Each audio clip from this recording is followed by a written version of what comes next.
Hello everyone.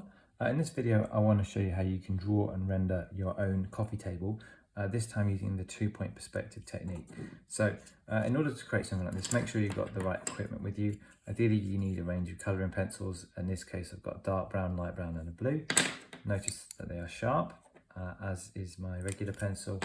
Also got a decent length ruler and rubber to use as well.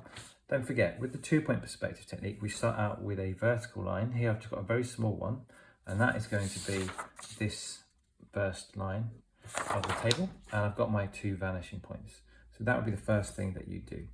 Then we're going to draw some guidelines. Remember, these are going to be faint, because they will be erased eventually. So make sure you get your guidelines lined up with the vanishing point each time.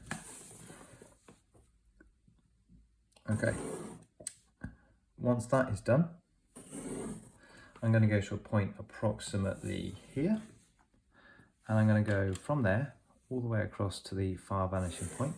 That gives me the back of my coffee table, and then I'm going to go around here and get that lined up to the opposite. So remember, the lines cross.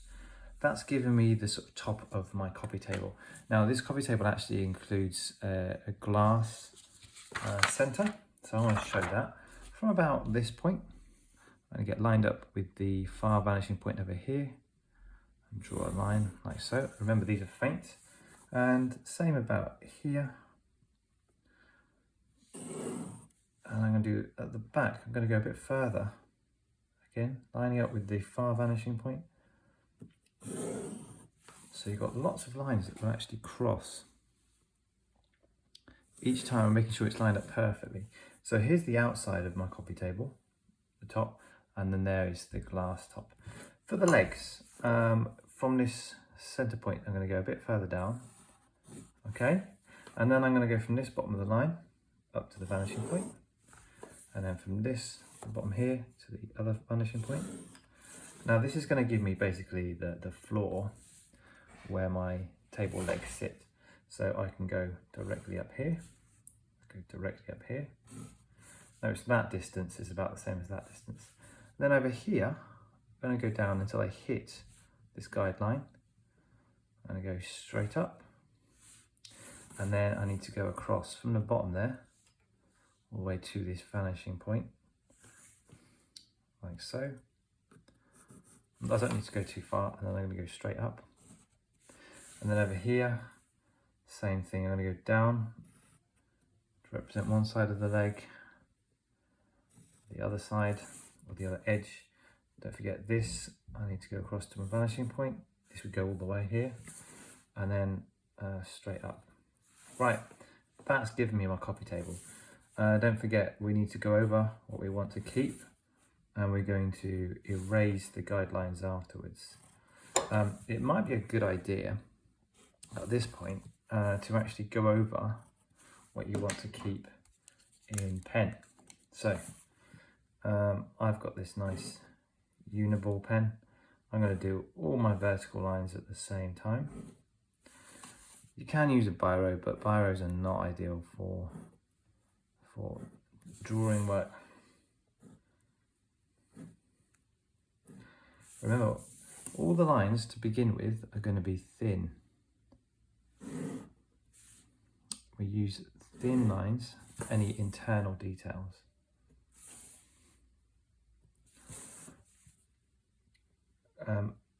Also, when you're sliding your ruler, now this ink is good, it doesn't smudge. Sometimes when you've got a marker pen, it can smudge as you slide your ruler over the line, so just be careful.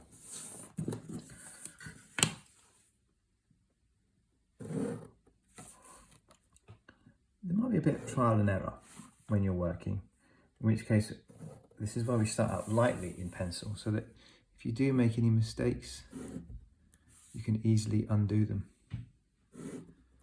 Okay, the only thing I've forgotten is the base here.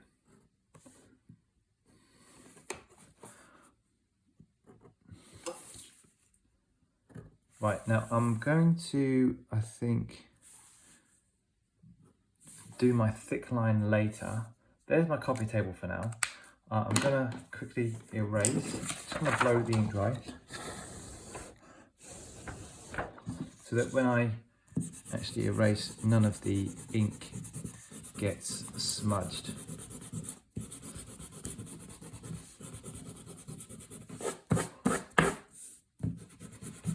This is why it really helps to make sure your guidelines are done very lightly.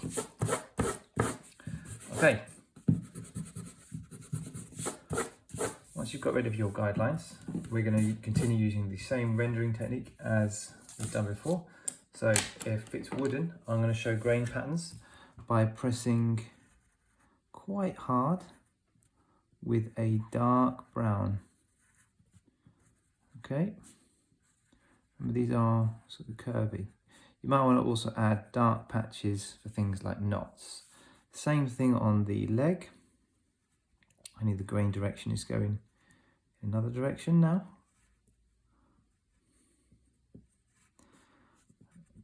Add a few knots in there.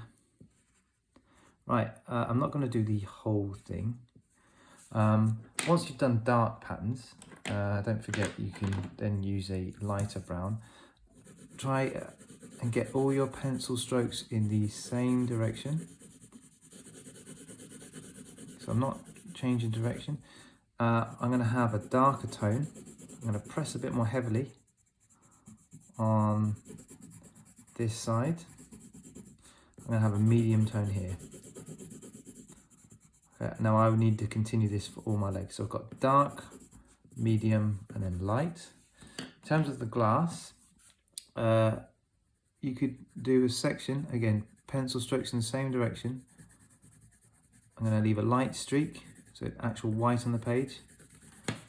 And another thing I'm going to teach you with glass, you can do like a couple